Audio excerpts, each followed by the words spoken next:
اللہ کی توفیق سے دعوت دے کے حق پر لانے میں وہ کامیاب ہوئے ہیں اور جہنم میں جانے سے بچا لیا ہے. جن کے تو مر چکے ہیں ان سے پوچھیں وہ کس تکلیف میں ہے. وہ تو کہتے ہیں کہ انہوں نے لمحہ پاواں گے, ٹوٹے ٹوٹے کرواواں گے انہوں نے اپنے سامنے. سورۃ الاعراف میں آئے کہ جب کبھی بھی کوئی جہنم میں داخل کی جائے گی نا امت, تو وہ کہے گی کہ اے اللہ ہمارے بزرگوں کو دگنا عذاب دینا جن کے پیچھے چل کے ہم گمراہ ہوئے تھے. اللہ تعالیٰ فرمائے گا تمہارے لیے بھی دگنا ہے اور تمہارے بزرگوں کے لیے بھی دگنا ہے, کیونکہ تم بھی تو آنے والوں کے لیے بزرگ بنے ہوئے ہو نا. یہ آج جو علماء کے نام اتنے احترام سے لیتے ہیں, کیوں لے رہے ہوتے ہیں؟ کل کو انہوں نے بوڑھا ہونا ہے نا, تو ان کے نام بھی احترام سے لیے جائیں. اس لیے اتنی لمبی دمیں لگائیں گے, علماء کے فضائل سنائیں گے, آپ کہیں گے یار اس کو کیا اس میں سے فائدہ؟ بھائی کل کو اس کی داڑھی سفید ہونی ہے, یہ ساری دمیں اس نے اپنے ساتھ لگانی ہے, کیونکہ وہ جو دموں والا ہے اس نے تو قبر میں چلے جانا ہے, دمیں اس نے باہر چھوڑ جانی ہے, وہ اس نے اپنے ساتھ لگانی ہے. تو وہ پہلے تیار کر رہا ہوتا ہے آپ کو کہ اگلی باری میری ہے. اور وہ میں نے آپ کو بتایا نا کہ جو نیا آتا ہے نا اپنا لچ فرائی کر کے جاتا ہے.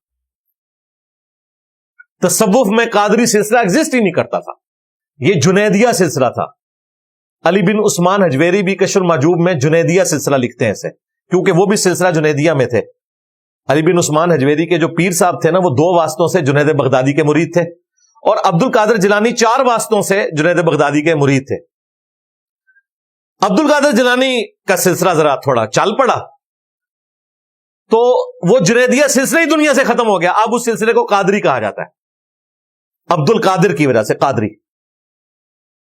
لیکن انہوں نے کچھ عرصہ ہی ظاہر بادشاہی کرنی تھی, ان کے اپنے مریدین شاذلی رفاعی سلسلے شروع ہو گئے, سب کانٹیننٹ میں آئے, تو اعلی حضرت نے اپنی نسبت چلا دی رضوی. الیاس قادری صاحب کے نام کے ساتھ دیکھیں نا, لکھا ہوتا ہے مولانا الیاس قادری رضوی ضیائی. اچھا, پھر الیاس قادری صاحب نے کہا کہ میں بھی اپنا حصہ ڈالوں. انہوں نے اپنے مریدوں کا آپ لگاؤ اتاری. پہلے تو سال لگاتے رہے, پھر انہوں نے خود ہی ایک ویڈیو میں کہا کہ یہ نام بہت لمبا ہو گیا, آپ ڈائریکٹ اتاری لکھا کرو. اتاری کا مطلب ہے کہ اتاری ہے تو ضیائی تو ہو گئی, جب ضیائی ہے تو رضوی تو ہو گئی, جب رضوی ہے تو قادری تو ہو گئی.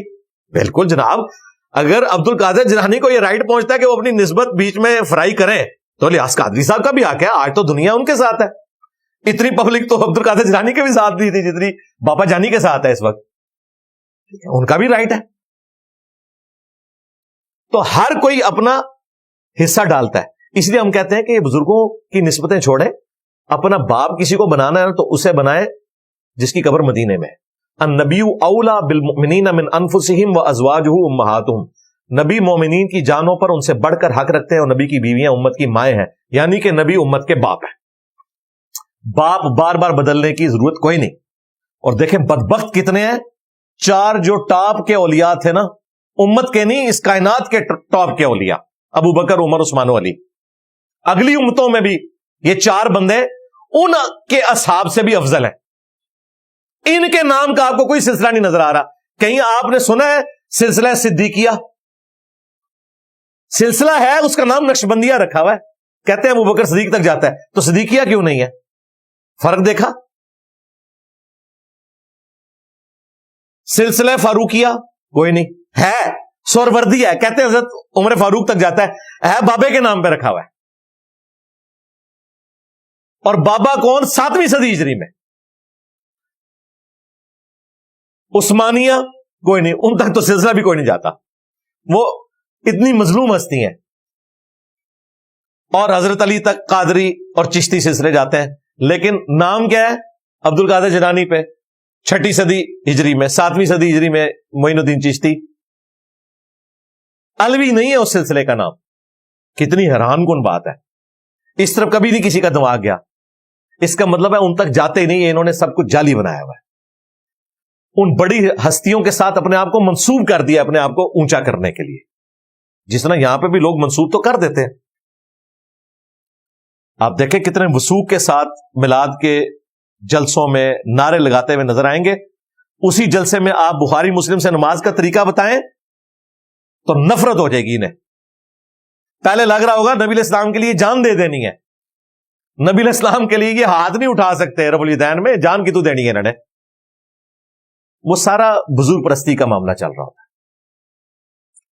تو ہمارے روحانی باپ وہ ہیں جن کی قبر مدینے میں ہے صلی اللہ علیہ وآلہ وسلم. اب آپ اپنے ان والدین کی طرف واپس آ جائیں جن کا ذکر یہاں پہ ہو رہا تھا. والد جن کو اللہ تعالیٰ نے ذریعہ بنایا ہے آپ کے دنیا میں آنے کا، ان کے لیے آپ یہ ٹرم استعمال کرتے ہیں والد اور والدہ. لیکن ماں اور باپ یہ ٹرم خالہ کے لیے بھی یوز ہو سکتی ہے اسلام میں، چچا کے لیے، تایا کے لیے یہ ٹرم یوز ہوتی ہے. صحیح مسلم میں حدیث ہے چچا باپ کی مثل ہوتا ہے. تو باپ کا ورڈ چچا پر بھی بولا جاتا ہے، ماں کا ورڈ خالہ پر بھی بولا جاتا ہے. والدہ ایک ہی ہے. ماں وہ بھی ہے جس نے آپ کو بیٹی دی ہے، باپ وہ بھی ہے جس نے آپ کو بیٹی دی ہے، اپنی پالی اس نے ہے، حوالے آپ کے کر دیے. بڑا مشکل کام ہے، یقین کریں جب تک آپ کی اپنی بیٹی نہ ہو آپ کبھی احساس کر ہی نہیں سکتے کہ دنیا کا مشکل ترین کام ہے کوئی شخص اپنی بیٹی جوان کر کے کسی کے حوالے کر دے.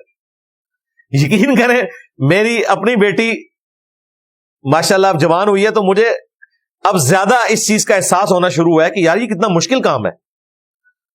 تو وہ بھی ماں باپ ہیں جو آپ کو بیٹی دیتے ہیں، لیکن وہ والد اور والدہ نہیں ہے، ماں باپ ہے. ماں اور باپ کی ٹرم بولی جا سکتی ہے ان کے اوپر. استاد بھی آپ کا باپ ہے، والد نہیں ہے. باپ تو ہے، اس نے آپ کو سکھایا، ٹیچر ہے آپ کا، روحانی باپ ہے. اور سب سے بڑی روحانی شخصیت نبی صلی اللہ علیہ وآلہ وسلم کی ذات ہے. باقی ہمیں کوئی حرج نہیں ہے آپ اماموں کے ساتھ بھی عقیدت رکھیں. یقین کریں ہم امام بخاری امام مسلم کے ساتھ وہ عقیدت رکھتے ہیں جو شاید ہم اپنے ماں باپ کے ساتھ، بیوی بچوں کے ساتھ بھی نہ رکھتے ہوں. عقیدت کی میں بات کر رہا ہوں. محبت تو ایک نیچرل ہے، وہ تو آپ ارن نہیں کر سکتے. عقیدت آپ ارن کرتے ہیں. میرے دل میں جو عقیدت ان اماموں کے لیے ہے وہ اپنے ماں باپ بیوی بچوں کے لیے بھی نہیں ہے کہ اللہ کی نسبت سے ہم ان سے محبت رکھتے ہیں. چلیں یہ تو آپ کو مشکل ہو جائے گا سمجھنا. ہم حضرت ابوبکر عمر عثمان و علی کے ساتھ جو عقیدت رکھتے ہیں وہ اپنے ماں باپ سے بڑھ کے رکھ رہے ہوتے ہیں، اس لیے کہ انہوں نے نبی علیہ السلام کے ساتھ وفا کی. ان اماموں نے بھی وفا کی. اس اعتبار سے یہ سارے ہمارے روحانی باپ ہیں. ٹھیک ہے، ہمیں کوئی حرج نہیں ہے. لیکن جب تم بابوں کو رسول اللہ کے مقابلے پہ کھڑا کرتے ہو، پھر اپنی نسبتیں ان کے ساتھ جوڑتے ہو، پھر ان کے ناموں کے اوپر 4 مسلح کعبے میں ڈال دیتے ہو 1517 سے 1917 تک، اور ان اماموں بیچاروں کو پتہ ہی نہیں ہے کہ ان کے نام کے اوپر انہوں نے امت کو توڑا. تو پھر ہمیں تکلیف ہوتی ہے کہ یار کہ کیا ظلم کیا. قرآن میں تو آیا تھا وَاتَّخِذُوا مِن مَّقَامِ إِبْرَاهِيمَ مُصَلَّى، ابراہیم کے کھڑے ہونے کی جگہ کو مصلی بناؤ. ظالموں تم نے 400 سال تک امام کعبہ کو مقام ابراہیم سے محروم رکھا. وہ 4 مصلوں کی تصویر ہم نے دکھائی ہے نا، محروم ہے کیونکہ وہ لڑتے تھے کہ یار یہاں پہ تو ہم نے کھڑا ہونا ہے. سب سے افضل امام تو وہ ہوتا نا جو وہاں پہ کھڑا ہوتا. انہوں نے کہا ٹھیک ہے 4 مبارک کرو. مقام ابراہیم چھین لیا امام کعبہ سے، اس کو چھوڑ کے باقی 4 جگہ انہوں نے مسلح ڈالے. وہ اللہ تعالیٰ نے ان کے مسلح غرق کیے. ورلڈ وار 1 کے جہاں نقصانات ہوئے، سب سے بڑا فائدہ یہ ہوا ہے کہ سلطنت عثمانیہ کی بدعت ختم ہوئی ہے، اور جو ایک سمجھ لیں عجم کی امپائر تھی وہ عرب کی امپائر میں کنورٹ ہوگی، سعودی عرب کی شکل میں. کافروں کے ہاتھ میں نہیں گیا مکہ مدینہ، لیکن یہ جو اس میں سے فائدہ ہوا کہ مقام ابراہیم پہ کھڑا ہو گیا امام کعبہ اور وہ 4 مسلح اٹھ گئے. یہ بہت بڑی اللہ کی طرف سے ایک نعمت ہوئی ہے. ورنہ جس طرح آج میڈیا کا دور ہے، اس وقت کافروں کے ہاتھ میں سب سے بڑی اگر کوئی کوڑا ہونا تھا نا مسلمانوں کے خلاف، انہوں نے کہنا تھا یہ ہے جی جو کہتے ہیں نہیں ہمارا قرآن ایک، نبی ایک، اللہ ایک. انہوں نے کہنا تھا تکو کعبے 4 مسلح جے. اگر قرآن اللہ نبی ایک ہے تو یا تو 4 نمازیں ہو رہی ہے، کدی نماز صحیح ہے؟ آپ نے کہنا تھا ساروں کی صحیح ہے، پرانی کہانیاں. انہوں نے کہنا ساروں کی صحیح ہے، پھر 4 کے کھلانے کی ضرورت ہے، ایک کھڑا کرو یا 4 رکھ لو. پہلے سارے فجر کی نماز ایک کے پیچھے پڑھیں، پھر سارے زور کی نماز دوسرے کے پیچھے. یہ بھی نہیں، پیرلل میں. وہ اللہ نے ان کی بدعت ختم کی. ان 400 سالوں میں ان کا فخر تھا کہ جی ہم اجماع امت ہیں. ان کتنے گیا اجماع؟ اجماع تو مر گیا، ختم ہو گیا. تو الحمدللہ ہمارے روحانی باپ وہ ہیں جن کی قبر مدینے میں صلی اللہ علیہ وسلم. اور ہر وہ شخص ہمارا روحانی باپ ہے جو ہمیں رسول اللہ کی بات بتائے صلی اللہ علیہ وسلم. خواب و خلفائے راشدین ہوں، اہل البیت ہوں، ثقہ تابعین ہوں، تبع تابعین ہوں، قیامت تک آنے والے وہ لوگ جو رسول اللہ صلی اللہ علیہ وآلہ وسلم کا راستہ دکھائیں گے، ان کی قدموں کی خاک ہماری آنکھوں کا سرما، ہم اتنی عقیدت ان سے رکھتے ہیں، لیکن بات وہ اللہ رسول کی بتائیں، کیونکہ انہوں نے عزت اللہ اور اس کے رسول کے نام پہ اویل کی ہیں۔ اگر یہ اللہ رسول سے غداری کریں گے ہم انہیں نہیں مانیں گے۔ ہم کسی سے بھی محبت کرتے ہیں اللہ رسول کی نسبت کی وجہ سے کرتے ہیں، عز وجل و صلی اللہ علیہ وآلہ وسلم۔ تو ماں باپ کے ساتھ بھی جو ادب کا رشتہ ہے، احترام کا رشتہ ہے، ایک تو نیچرل ہے، پلس اس کو ارن بھی کرنا ہے، کئی چیزوں کو درگزر کر کے اللہ کا حکم سمجھتے ہوئے۔ اگر یہ نہیں کریں گے تو پھر وہی ماں باپ کا انجام ہوگا جو یورپ اور امریکہ میں ہو رہا ہے۔ وہاں پہ اس لیے ہے کہ وہ وحی کی تعلیمات سے اپنے آپ کو دور کر چکے ہیں۔ وہ تو حیران ہوتے ہیں، آپ دیکھیں کتنے بوڑھے ہیں این جی اوز میں، پاکستان، افغانستان میں پوری زندگیاں گزاری ہیں، اور انہوں نے کہا کہ ہمیں دفن بھی ادھر ہی کرنا ہے۔ یہاں ہم نے رسپیکٹ دیکھی ہے اپنے ماں باپ کی تو چھوڑ دے، دوسرے بزرگوں کی بھی۔ ایون آج کے اس ماڈرن دور میں بھی کسی نہ کسی درجے میں وہ رسپیکٹ والا ایلیمنٹ تو موجود ہے، الحمدللہ۔ اب وہ بات کنکلوڈ ہو رہی ہے جس کا میں نے شروع میں ذکر کیا تھا، ربکم اعلم بما فی نفوسکم، تمہارا رب خوب جانتا ہے جو تمہارے دلوں میں ہے۔ یعنی تمہارے دلوں میں اگر ماں باپ کی توہین کرنے کی نیت نہیں ہے تو اللہ کو پتا ہے۔ بعض اوقات ہو جاتا ہے، آواز اونچی ہو گئی، کسی بات پہ آپ غصہ کھا گئے۔ ہمارے اسٹوڈنٹس کو تو اس تکلیف سے گزرنا پڑ رہا ہے، ہمیں خود بھی گزرنا پڑا، اور ظاہر ہے وہ آخرت کے پوائنٹ آف ویو سے۔ میں دنیاوی معاملات میں تو لمبی بحث کرتا ہی نہیں ہوں، سیدھی بات ہے، لیکن آخرت کے پوائنٹ آف ویو سے ظاہر ہے جتنے جوان بچے ہیں وہ چاہتے ہیں ہمارے ماں باپ بھی جنت کے راستے پہ آئیں، نبی الاسلام کا راستہ اختیار کریں، اور بعض اوقات سمجھاتے ہوئے کوئی نہ کوئی ایک ریڈ لائن بھی کراس ہو جاتی ہے جس میں ان کی نیت نہیں ہوتی لیکن ہو جاتی ہے۔ تو ایسی صورتحال میں اللہ تعالیٰ نے کہا کہ میں خوب جانتا ہوں جو تمہارے جی میں ہے۔ ان تکونوا صالحین، اگر تم صالح ہوئے، نیکوکاری کی روش تم نے اختیار کی، تمہارے اندر بدنیتی والا معاملہ نہیں تھا، فَإِنَّهُ كَانَ لِلْأَوَّابِينَ غَفُورًا، تو بے شک اللہ تعالی رجوع لانے والوں کی توبہ قبول فرمانے والا ہے، توبہ کرنے والوں کو بخشنے والا ہے۔ یعنی اگر کبھی انجانے میں اس طرح کا کوئی معاملہ ہو جائے فوراً اللہ کی طرف رجوع لاؤ، اور ظاہر اللہ کی طرف بھی رجوع لانا ہے اور ماں باپ سے بھی معذرت کرنی ہے، ایک نیچرل چیز ہے۔ حقوق العباد کا معاملہ اللہ تعالیٰ اس صورت میں معاف کرتا ہے جب مخلوق سے بھی معافی مانگی جائے۔ اب ایسی صورتحال ہو سکتی ہے کہ کسی کے ماں باپ فوت ہو گئے، جس طرح سنن نبی داؤد میں حدیث ہے، ایک شخص نے کہا کہ میری ماں فوت ہو گئی ہے تو کیا کروں، تو آپ نے فرمایا اپنی خالہ کے ساتھ اس نے سلوک کرو۔ بعض روایتوں میں ہے اپنے چچا کے ساتھ اس نے سلوک کرو، اپنے باپ کے دوستوں کے ساتھ اس نے سلوک کرو، یہ صحیح الاسناد حدیث میں ہے۔ سب سے بڑی بات ان کے لیے دعا کرو، اور اگر فوت ہو چکے ہیں تو ان کی طرف سے صدقہ اور خیرات کیا جائے۔ بخاری میں حدیث ہے، سعد ابن عبادہ کہتے ہیں کہ میں سفر پہ تھا، میری ماں پیچھے سے فوت ہو گئی، میں نبی الاسلام کی خدمت میں حاضر ہوا اور کہا کہ یا رسول اللہ میری ماں فوت ہوگی، میں سفر پہ تھا، اب میں اپنی ماں کے لیے ایسی کیا چیز کروں کہ اسے کوئی فائدہ پہنچے، تو میں نے سوچا ہے کہ میں ان کی طرف سے کنواں کھدوا دوں۔ یہ صحیح بخاری کی حدیث ہے۔ تو کیا میری ماں کو اس کا ثواب مرنے کے بعد ملے گا میں اس کی طرف سے کنواں کھدواؤں؟ تو آپ نے فرمایا ہاں، بالکل مختصر جواب دیا، کوئی آئے بائے شائی والا معاملہ ہی نہیں۔ یہ پرنسپل حدیث ہے اس حوالے سے کہ اولاد جو صدقہ اور خیرات کرتی ہے اس کا ثواب ماں باپ کو ملتا ہے۔ سنن نسائی میں تو یہاں تک آیا کہ اس کنویں کا نام پڑ گیا ام سعد کا کنواں، یہ سعد کی ماں کا کنواں ہے، اس کا نام پڑ گیا، حالانکہ والدہ فوت ہو چکی تھی۔ صحیح مسلم میں حدیث ہے میت کو صرف 3 چیزوں کا ثواب پہنچتا ہے مرنے کے بعد۔ نمبر 1 علم کی بات جو اس نے اپنی زندگی میں کوئی خدمت کی، جس طرح امام بخاری امام مسلم نے خدمت کی، ان کو آج تک ثواب مل رہا ہے، اور یہ نیچرل ہے، انہوں نے خود ہی کیا ہے، انہی کو ملنا چاہیے۔ دوسرا فرمایا صدقہ جاریہ، جس نے کوئی ایسا کام دین کے لیے کیا جو مسلسل جاری ہے، اس میں بھی آپ امام بخاری امام مسلم کا نام پیش کر سکتے ہیں۔ صحابہ کرام کی تو بہت بڑی کنٹریبیوشن ہے نا اہل بیت کی، تو ان کا ذکر کرتے ہیں تو پھر ہم اپنا جب سر اٹھاتے ہیں تو ہماری تو پگڑی بھی نیچے گر جائے۔ میں مثالیں ان لوگوں کی اس لیے دیتا ہوں کہ تاکہ ہمارے اندر بھی جذبہ پیدا ہو کہ یہ امتی ہو کر بھی 200-250 سال بعد آ کے بھی کنٹریبیوٹ کر کے گئے ہیں، تو ہم بھی کوئی کنٹریبیوشن کر سکتے ہیں آج کے دور میں بھی۔ تیسرا فرمایا نیک اولاد جو اپنے ماں باپ کے لیے دعا کرتی ہے۔ اولاد جو دعا کرتی ہے اس کا حصہ ماں باپ کو ملتا ہے، اولاد کے ہر نیک عمل کا ثواب آٹومیٹکلی بھی ملتا ہے۔ سنن ابن ماجہ میں حدیث ہے، ایک شخص کے مرنے کے بعد جنت میں درجے بلند ہوئے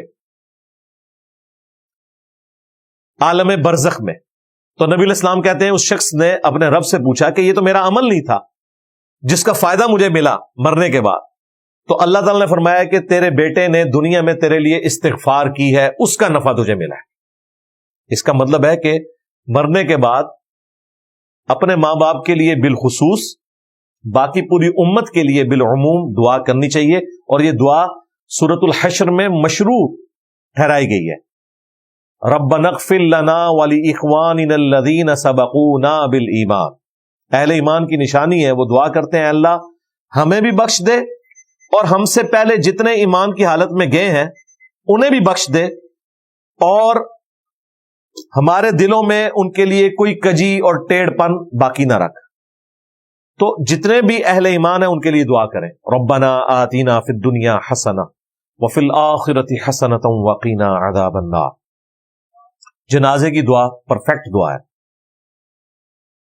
وہ تو آپ ہر تشہد میں لازم کر لیں اپنے اوپر، اللہم اغفر لحینا ومیتنا وشاہدنا وغائبنا وصغیرنا وکبیرنا وذکرنا وانثانا اللہم من احییتہ منا فاحیہ علی الاسلام ومن توفیتہ منا فتوفہ علی الایمان۔ اس میں ویسے مردوں کے لیے تو تھوڑی دعائیں زیادہ زندوں کے لیے اور اپنے لیے، سلامتی ایمان کی بھی دعا اس میں موجود ہے، مغفرت کی بھی دعا موجود ہے، مردوں کے لیے بھی، عورتوں کے لیے بھی، فوت شدگان کے لیے بھی، زندوں کے لیے بھی۔ یہ ساری دعائیں ہیں جو ایک مسلمان اپنے دوسرے مسلمان بھائی اور بہن کے لیے گفٹ کر سکتا ہے ان کے دنیا سے جانے کے بعد، انہیں یہ فائدہ پہنچایا جا سکتا ہے۔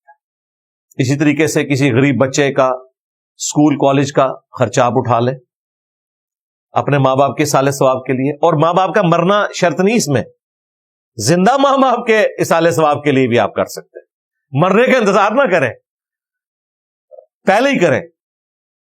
اور اسی طریقے سے کسی مدرسے میں غریب بچوں کے کھانے کا، کپڑوں کا، جوتیوں کا خرچہ، کسی مسجد کے اندر قالین بچھوانے کا، ایئر کنڈیشن لگوانے کا، لائٹنگ، پنکھوں کا، کنسٹرکشن کے اندر کنٹریبیوٹ آپ کر سکتے ہیں۔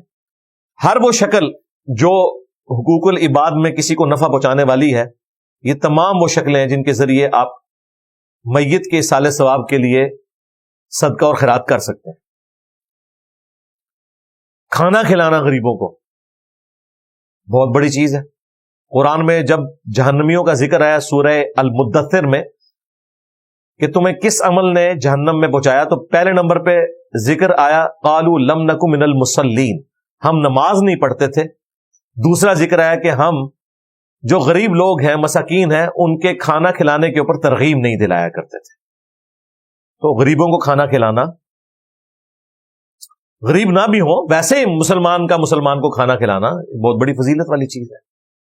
بخاری مسلم دونوں میں حدیث ہے، نبی علیہ السلام نے اپنے آخری دنوں میں صحابہ کرام کو یہ وصیت کی تھی کہ میری وفات کے بعد جو لوگ مدینہ شریف آئیں گے تم نے ان کے کھانے پینے کا خیال رکھنا ہے۔ بس یہ جب سے حدیث میں نے ایمفسائز کیا، علم میں تو پہلے کی تھی، تو پھر ہم نے یہاں پہ لنگر کا سلسلہ دار ارقم میں اپنی اکیڈمی میں شروع کیا، ورنہ اس سے پہلے صرف پانی پوچھا جاتا تھا۔ میں نے کہا نہیں، یہ نبی علیہ السلام کی سنت ہے کہ لنگر چلنا چاہیے۔ دیکھیں حضور علیہ السلام نے یہ وصیت کی، آپ کو پتا تھا کہ پوری دنیا آئے گی مدینہ شریف، آج تک جاری ہے، تو ان کے کھانے پینے کا، مہمانوں کا خیال رکھنا آج تک رکھا ہوا ہے اہل مدینہ نے۔ جناب آج بھی اسی طریقے سے دسترخوان بچھتے ہیں، منڈے کا روزہ اہل مدینہ نے رکھا ہوتا ہے، جمعرات کا افطاریاں بھی ہوتی ہیں، آگے پیچھے بھی ماشاء اللہ تعالی لنگر چل رہا ہے، اور لوگ اپنا نام بھی ظاہر نہیں کرتے، اور وہ سارے کے سارے معاملات چل رہے ہیں۔ اعتکاف میں آپ کو کوئی کھانا خریدنے کی ضرورت نہیں پڑتی، 1 مہینے کا اعتکاف کرے، فری بہترین کھانا، کھجور ہی اتنی پرفیکٹ غذا ہے، اور زمزم تو مسجد نبوی کے ہر صف کے سامنے آپ کو کولر مل جائیں گے، اتنی دور سے زمزم بھی وہاں پہنچایا جاتا ہے، خود پرفیکٹ ایک غذا ہے۔ تو اس سلسلہ اس طریقے سے چل رہا ہے۔ اللہ تعالیٰ سے دعا ہے جو حق بات میں نے کہی اللہ تعالیٰ ہمارے دلوں میں راسخ فرمائے، اگر جذبات میں میرے منہ سے کوئی غلط بات نکل گئی تو اللہ تعالیٰ ہمارے دلوں سے اسے دھو دے، ہمیں معاف بھی فرما دے، ہمیں کتاب و سنت کی تعلیمات پر عمل کر کے دوسرے بھائیوں تک پہنچانے کی توفیق عطا فرمائے۔ سبحانک اللہم و بحمدک، اشہد ان لا الہ الا انت، استغفرک و اتوب الیک، وما علینا الا البلاغ المبین۔ جزاکم اللہ خیرا۔